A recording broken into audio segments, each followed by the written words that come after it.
licenciada en educación y trabajo en temas de educación y de innovación educativa hace un par de años ya. Y dentro de Active Learning estoy acompañando hace unos años un proceso de innovación con un marco metodológico que se llama educación relacional, que nos vino a traer una mirada más particular de cómo desarrollar la autonomía dentro de la escuela. Entonces ya estuvimos trabajando en los colegios con distintas propuestas. Yo formo parte del equipo de aprendizajes de Active Learning. Soy docente de nivel primario, esa es mi formación de base. Fui directora de escuela y me dedico a la formación de formadores y trabajo en los colegios de Active acompañando desde las propuestas pedagógicas, a los equipos directivos, a los docentes y a los estudiantes, obviamente. Sí, estuvimos formándonos mucho en cómo intencionar ese desarrollo de autonomía y ahora hacemos este salto a cómo también trabajarlo articuladamente familia-escuela. Y nos parece que este espacio es súper valioso porque no hay escuela que pueda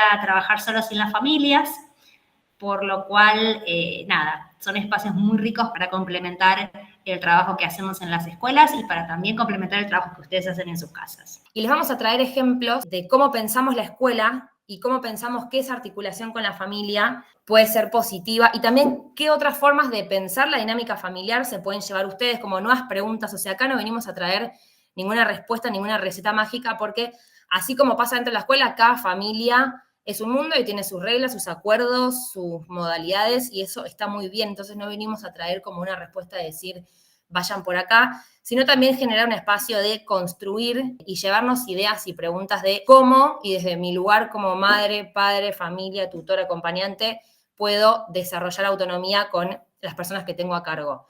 Y también mostrarles que hay mucho que hacemos en conjunto y lo lindo que es trabajar en equipo desde las escuelas y desde las familias. Los invito a que escaneen este QR y respondan ustedes qué es para ustedes la autonomía. Y ahí empiezan a aparecer las respuestas. ¿Qué es la autonomía? Poder valerte por vos mismo, poder desenvolverse con criterio propio, la capacidad para resolver situaciones. Para mí autonomía es la capacidad de poder elegir y poder llevar a cabo algo que me propongo. Esta respuesta agrega un componente clave. Es lograr que pueda hacer cosas personales y de la casa solos. Es la regulación de la conducta. Poder en forma independiente tomar todo tipo de decisiones. Bueno, fíjense que aparece mucho esto de la decisión, ¿no? Poder decidir entre un bien o mal, poder decidir, poder hacer cosas, poder regularse, como hay algo desde el accionar en todo lo que van proponiendo ustedes. Nuestra intención en este taller es que todos nos podamos llevar una definición más concreta de, bueno, ¿a qué nos referimos cuando hablamos de autonomía? Todo lo que trajeron recién es claramente un desarrollo de la autonomía y va por ahí. Nosotras les trajimos algunas ideas más para profundizar esta concepción de la autonomía. Y acá traemos una mirada de la gente que investiga estos temas a nivel internacional también, como en distintos países, para que no sea nuestra palabra, sino sumar una mirada como más compleja. La primera definición se las voy a leer porque para mí es muy completa y es muy linda. Es la capacidad que desarrolla una persona para apropiarse de sí misma y sus procesos personales, además de gestionar sus metas, sus recursos, sus emociones, su tiempo, haciéndose responsable de estos y dirigiéndolos a objetivos que se trazó, que es un poco lo que traían ustedes recién. Entonces, el riesgo cuando uno habla de autonomía en rasgos generales es decir, autonomía es poder hacer cosas solo, que en parte hay una cuota que es eso, pero va un poco más allá pensando en esto de autonomía pensada como la capacidad para poder apropiarme de mí, poder ser protagonista de mi propia vida, de mis procesos personales, de qué me gusta, qué no me gusta, qué objetivos, qué quiero lograr, qué recursos tengo alrededor, cómo hago para conseguir lo que no tengo, qué siento, eso que aparecía recién de la regulación, qué siento que hago con lo que siento, como a mí me gusta pensar la autonomía muy asociada al protagonismo. O sea, ser autónomo es ser protagonista de mi propia vida, de lo que me pasa, de lo que quiero hacer. Ahora, ¿cómo hacemos para trabajar eso desde el nivel inicial, el nivel primario, el nivel secundario, como pensando en con chicos tan chicos? Es lo que vamos a ir viendo ahora, pero en el fondo hay todo un proceso muy profundo de la autonomía que es el autoconocimiento. O sea, ¿quién soy? ¿Qué me gusta? ¿Qué me pasa? ¿Qué quiero lograr? Como hay todo un lado de, si yo no sé dónde estoy parado y qué quiero, bueno, mucho menos voy a saber cómo hacerlo. Entonces es como un primer punto de partida. En el segundo cuadrito tenemos que necesitamos construir habilidades concretas para poder construir una meta, poder tomar una decisión, poder evaluarme, que yo quería ir para allá, ¿lo logré o no lo logré? ¿Qué pasó en el medio? Como generar una pregunta constante de mí mismo, de mi entorno, y ahí va a ser clave la mirada de los adultos en toda la vida, porque con los adolescentes quizás los pensamos como que son más grandes, pero una mirada de un adulto que acompaña, que los mira, que dice, bueno, para vos no dijiste que querías ir para allá, yo te acompaño como familia, como mamá, como papá, en lograr todo eso. Y entonces después traemos una propuesta de autonomía desde un autor que es Perkins, un pedagogo profesor, que indagó en torno a el desarrollo de ciertas competencias profundas. Él habla de competencias y de comprensiones profundas necesarias para poder vivir en la sociedad del siglo XXI, ¿no? En una sociedad quizás muy diferente, con demandas muy diferentes a las que nosotros como adultos nos enfrentamos no hace mucho tiempo atrás.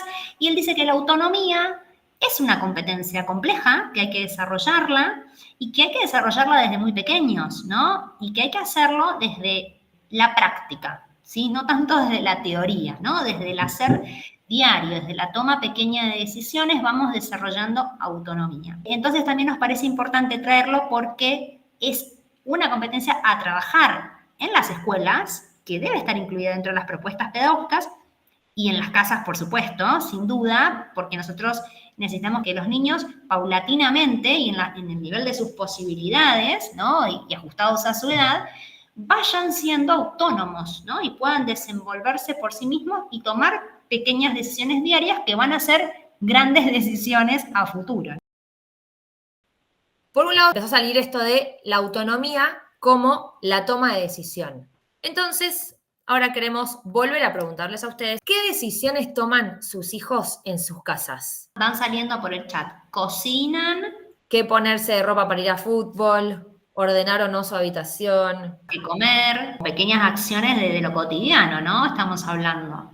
¿Cuándo van a dedicarle tiempo al estudio y cuándo a jugar en la compu? ¿A qué hora acostarse? Los momentos para estudiar, la forma de vestir, lo que se desea comer. Cuando nosotros nos preguntaron, bueno, ¿qué decisiones toman nuestros alumnos en las escuelas? Hay algo de la dinámica escolar en donde no hay tanto lugar para la decisión. Nosotros les damos todo lo que tienen que aprender, cómo lo tienen que aprender, cuándo lo van a demostrar, cómo lo van a demostrar, van a rendir en el examen, como toda una estructura que de repente limitaba este poder de decisión, y cuando llegan a los últimos años de la secundaria, queremos que puedan elegir si quieren estudiar y qué van a estudiar, y si quieren trabajar, en dónde y a qué se quieren dedicar, como preguntas muy profundas que de repente nos devolvían de espejo una realidad de escuela que no estábamos armando para que ellos pudieran decir. Y sobre todo, en el contexto actual en donde todo cambia muy rápido. En donde si yo te tengo en una estructura muy fija, en donde yo decido todo lo que vos podés hacer y cuándo lo podés hacer, de repente te tiro a un mundo donde tenés que decir, en donde todo cambia muy rápido, y ahí es donde el mundo educativo también se fue dando cuenta de que había cosas que había que cambiar. Y al interior de la familia quizá hay cosas que no necesariamente cambian tanto, pero que está bueno pensar eso, como hoy vivimos en un mundo en donde está bueno aprender a tomar decisiones y fomentar ese criterio de cómo decidir, que es un poco lo que también traían ustedes.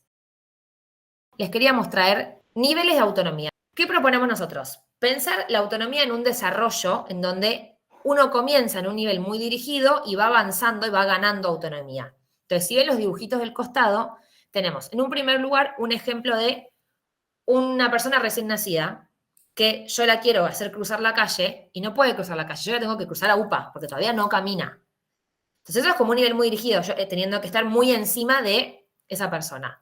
Después, a medida que esa persona crece y aprende a caminar, la puedo cruzar de la mano, porque todavía no voy a dejar a mi hijo de, no sé, 5 años, 4 años, cruzar la calle solo. A medida que van creciendo, bueno, ya lo puedo mirar cruzar la calle. Quizás cruza la calle solo, pero yo lo miro.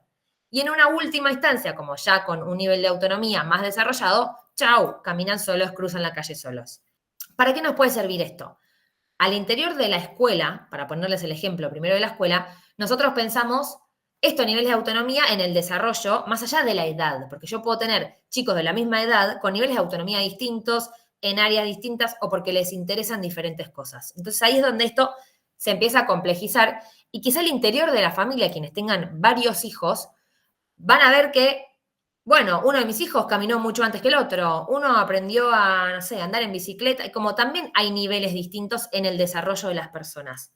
Pero lo que nos gusta es la mirada del adulto, en este caso. En un nivel dirigido, yo tengo como adulto, estoy mucho más cerca, como soy ese modelo a seguir, estoy estructurando lo que tiene que hacer, le digo cuándo sí, cuándo no, y estoy mucho más metido. En un nivel asesorado, en donde ya veo algún progreso y fui acompañando esa toma de decisión, yo como adulto puedo guiar y acompañar ese proceso, acompañar esa toma de decisión. En un siguiente nivel, oriento y facilito, le tiro alguna sugerencia, algún comentario, alguna retroalimentación.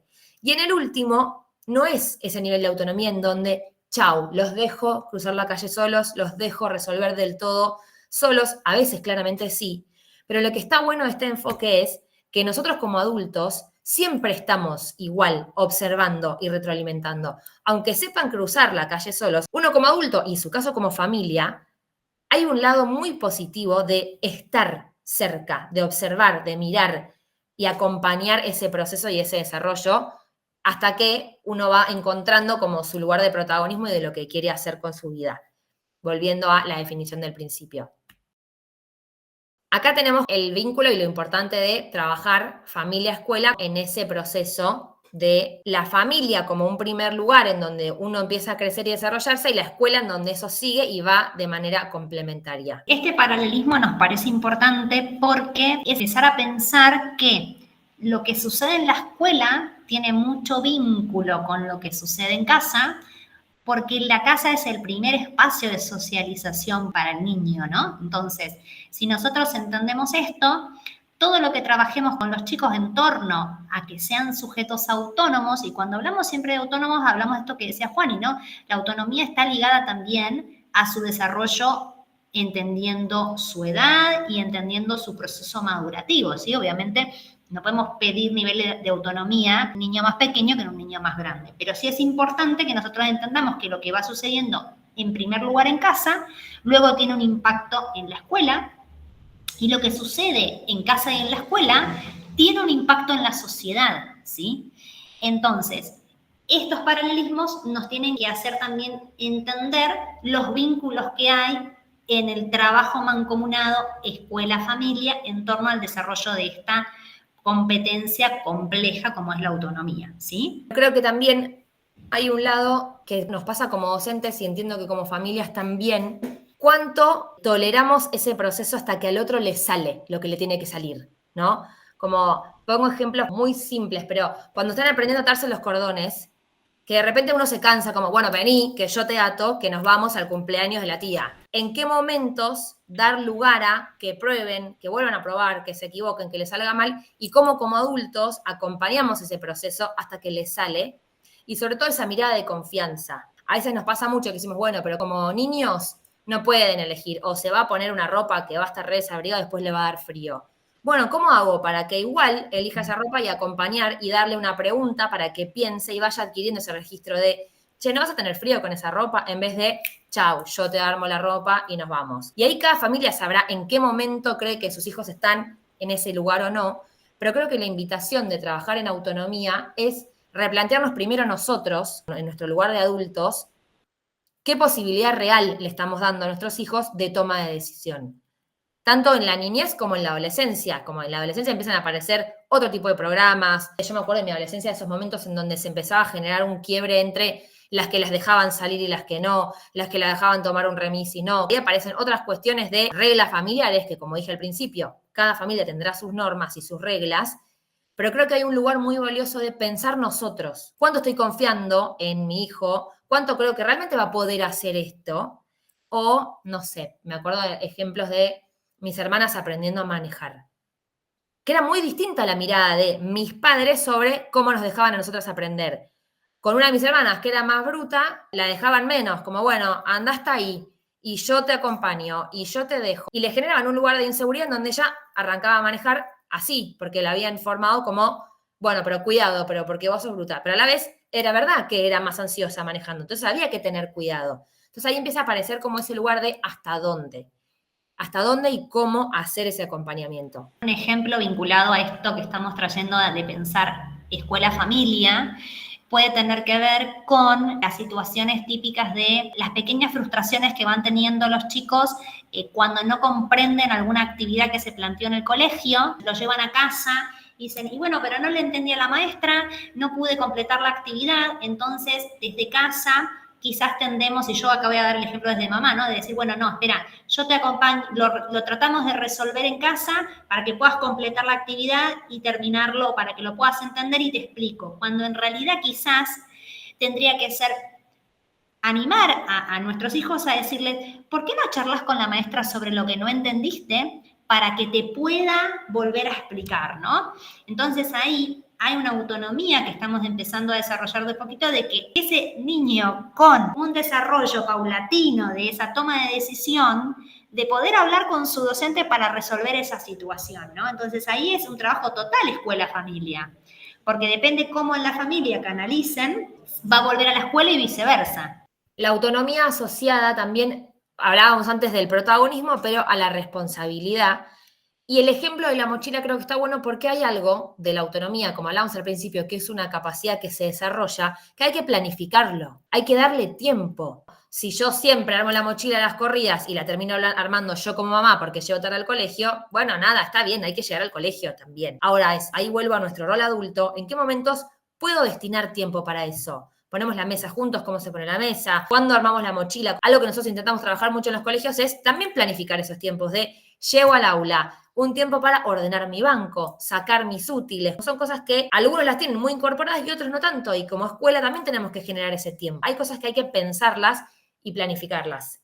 Esa dualidad entre dejarlos que prueben y de repente que salga mal y decir, bueno, ¿hasta dónde me meto? ¿Hasta dónde no? Y acá, lamento decir que no hay una respuesta mágica, nuestra invitación es a pensar nuestro lugar de adultos como ese rol de acompañamiento y de monitoreo. Nosotros intentamos hablar en las escuelas del rol docente como el rol también del que monitorea ese proceso.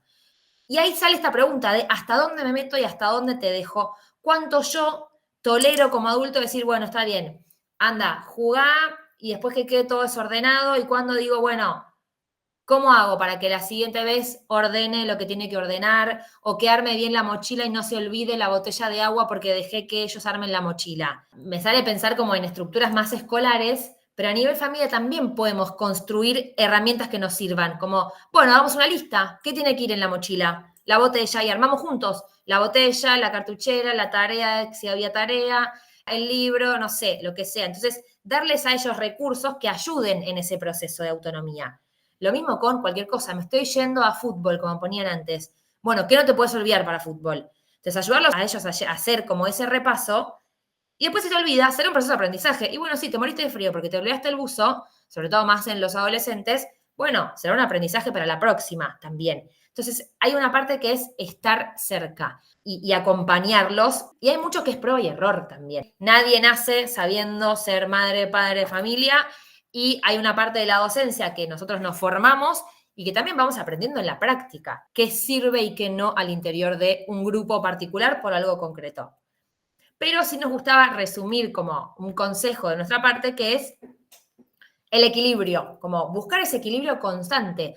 A veces me voy a ir de mambo porque les voy a estar muy encima y me van a pedir el límite ellos, diciéndome, pará, déjame, sobre todo en la adolescencia, que es déjame, déjame, déjame. Y a veces quizás nos corremos demasiado y hubo cosas que salieron mal. Y bueno, y ahí es todo el tiempo ese tire y afloje, y creo que hay un lugar re importante, que ya lo dije 80 veces, pero de reflexionar nosotros. Bueno, quizá acá me fui de mambo, quizá acá no estuve tanto, y sobre todo creo que hay un lugar muy lindo de generar un diálogo de ida y vuelta con ellos. Y esto de la mirada, como estar mirándolos todo el tiempo, tengan la edad que tengan. Yo le contaba a Ale un ejemplo de mi adolescencia, cuando con mis amigas empezamos a salir y empezamos a tomar alcohol y esa época de los preboliches y la previa y no sé qué, mi mamá era muy estructurada. Entonces estaba muy encima. ¿Y a dónde fueron? ¿Y probaste algo? ¿Y qué tomaste? ¿Y qué no tomaste? Como muy, muy encima. Y yo tenía un vínculo de re confianza con mi mamá y yo me portaba bárbaro, era como, bueno, esa época que hay que empezar, que todas probábamos y todas nos servíamos un vaso de algo, pero todo muy sano. Y yo le tenía tan encima que tuve una conversación de decirle, basta, como vos me estás obligando a ir por donde vos hiciste tu adolescencia, con las reglas que a vos te puso tu mamá, que no te dejaban hacer nada, que ya me criaste, le decía yo. Déjame a mí armar mi camino. Y si me equivoco, venía a decirme, y sí, la verdad que te equivocaste, no aprendiste, o te fuiste de mambo, o lo que sea. Entonces fue toda una conversación porque tenía ese vínculo de poder decirle como mamá, me estás asfixiando de repente, y de pedirle que me deje un lugar. Y después a lo largo de la historia, ella se quedó en su lugar en un montón de cosas que a mí me hubiera servido tenerla de cerca. Entonces ahí es donde también como hijos le vamos a reclamar a nuestros padres todo, siempre, y nunca van a ser perfectos, pero mi crítica hoy como adulta, hablando de un montón de cosas que mi mamá era, ella me decía, bueno, vos me pediste el límite y que me corra. Y después, claro, hasta como adolescentes pedimos un límite, pero igual vamos a necesitar tener una mirada cerca. Quizá en ese momento a mí eso me sirvió y después mi mamá tendría que haber seguido revisando. Bueno, acá la adulta soy yo y esto no y no. Y esto por acá te está haciendo mal. ¿Por qué traigo este ejemplo? Como cada familia es un mundo y cada vínculo es un mundo, pero creo que está bueno todo el tiempo hacer este ejercicio de el equilibrio y la mirada, como estar cerca, mirarlos, acompañar y saber que nunca nos va a salir perfecto lo que tengamos que hacer porque todos tenemos limitaciones, pero ir buscando como esa intención de la mejora y buscar que se apropien ellos de su responsabilidad, del protagonismo. Entonces, a esa respuesta es como ir probando. Y a nivel escuela, que eso también nos puede servir a nivel familia, más en lo escolar, pongo un ejemplo, yo como docente intento trabajar mucho con esta mirada de darle a mis estudiantes en secundaria que avancen ellos y darles a ellos el trabajo y que puedan avanzar, y después estoy cerca y yo soy hincha y estoy metida. Juancito, ¿cómo venís? ¿Avanzaste o no avanzaste? ¿Vos cómo venís? Y algunos te responden, ay, Juana, ya me preguntaste 40 veces cómo vengo, déjame avanzar, me estás molestando. Entonces hay veces que es este ejemplo con lo que ponía con mi mamá, como es estar cerca y saber que, bueno, sí es verdad que yo le pregunté 4 veces a Juancito cómo viene, ya me dijo cómo viene, ya lo vi en la hoja porque caminé por el aula y me fijé si lo hizo. Listo, hay un rato que es, bueno, espero. Y hay un lugar que quizá nos cuesta de, van bien, listo, espero y les dejo que avancen y les dejo tiempo. Sumo, lo que estamos proponiendo no es nada fácil, o sea, no estamos diciendo que esto sea algo sencillo, estamos diciendo que es algo complejo porque como decíamos al inicio, la autonomía es una capacidad de desarrollar que se transforma en una competencia compleja, entonces requiere de estar todo el tiempo trabajando para ello, ¿no? A nosotros nos gusta pensar la autonomía asociada a esta personalización, le decimos, o sobre todo con esto del conocimiento y el autoconocimiento. Ustedes como familia conocen muchísimo a sus hijos y saben muy bien qué les sale muy fácil y qué les cuesta. Entonces el desafío es cómo hacer para que avancen y crezcan en autonomía en lo que no les sale tanto y en lo que les sale bien, que les salga cada vez mejor. Y ahí compartimos ese desafío. Nosotros al interior de la escuela intentamos hacer lo mismo. Bueno, algunos en matemática vuelan y otros en práctica de lenguaje no. El desafío ahí es pensar que todos avancen en autonomía y sobre todo vinculado a conocerlos. Yo creo que hay un lado ahí muy lindo de, como familia, acompañar también en los intereses, o sea, en que vayan creciendo y que vayan descubriendo qué les gusta hacer y se responsabilicen de lo que les genera pasión, lo que les gusta, lo que les da miedo y cómo ir trabajando también como la vida en todas sus aristas.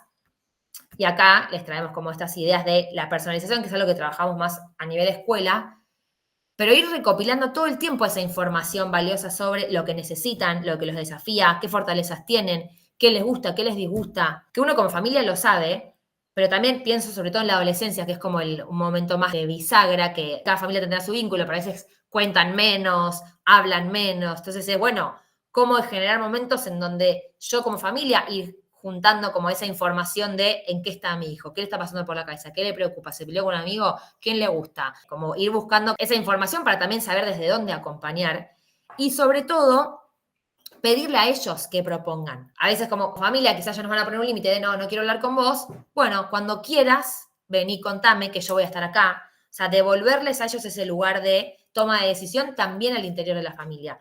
Bueno, cuando te preocupe algo, sabe que me lo puedes contar. Cómo poner límites sin ser autoritario. La realidad es que no tengo la respuesta certera, pero creo que hay algo muy valioso que es generar confianza. Generar confianza y construir ese límite, porque a veces el límite también nos libera, porque de repente lo que no tiene ningún límite es como que es muy amplio. Yo siempre uso un ejemplo que es, si nosotros nos imagináramos que estamos en un balcón de un piso 28 y ese balcón no tiene barandas, no me van a dar ganas de asomarme a ver la vista, porque me va a dar miedo y me voy a quedar pegado a la pared porque me va a dar miedo caerme.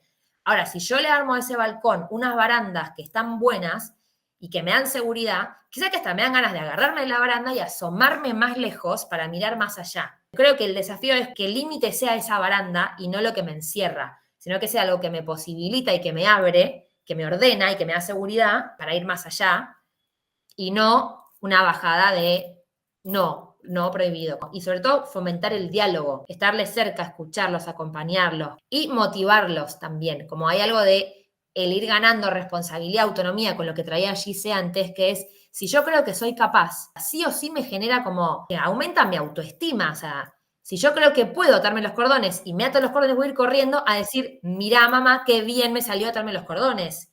Este trabajo de fondo, de autonomía, trae ese lugar de autoestima, de confiar en ellos, en que pueden tenerles paciencia, cuando no les sale, estarles cerca para decirle, prueba de vuelta. No les saco la tijera como le decían a Paula. Entonces creo que son ejemplos que cada uno de ustedes los verá al interior de su familia, pero creo que está bueno como quedarnos con estas preguntas, que hay mucho que no sabemos exacto cómo, pero es preguntarnos, ir a preguntarle a ellos, bueno, hoy qué necesitas, hoy qué no, pensar al interior de la familia, che, ¿qué nos parece importante? Bueno, hoy la decisión va por acá y va por acá y chau.